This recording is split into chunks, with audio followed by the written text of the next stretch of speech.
আপনি এখন মারা গেলে মানুষ আপনার মোবাইলে চেক করে দেখবে এটাতে গান আছে, সিনেমা আছে। গান সিনেমা মোবাইল থেকে ডিলিট করে দেন, তওবা করেন।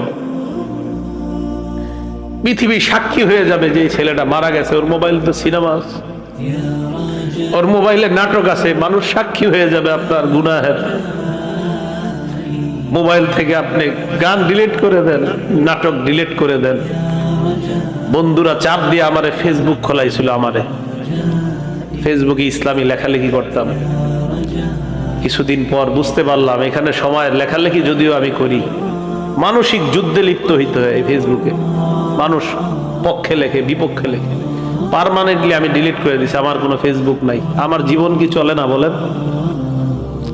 চলে, আগের চেয়ে ভালো চলতেছে। আমি যুবক ভাই যারা আছেন, যাদের মোবাইলে গান আছে, আপনি একবার ভাবেন আপনি মারা যাওয়ার পর আপনার মোবাইল তো আপনার অন্যরা চেক করবে, যারা আপনার খুব ভালো জানে, চেক করে দেখবে ওখানে গান, সিনেমা, নাটক, এমন অশ্লীল কিছু আছে কল্পনাও করতে পারবে না। ছি ছি, ওর মোবাইলে এগুলো, এটা কল্পনাও করতে পারবে না। আবু ওয়াইল মাথাটা নিচের দিকে দিয়ে বলে যে গান অন্তরে মুনাফিকি সৃষ্টি করে, গান নেফাক সৃষ্টি করে।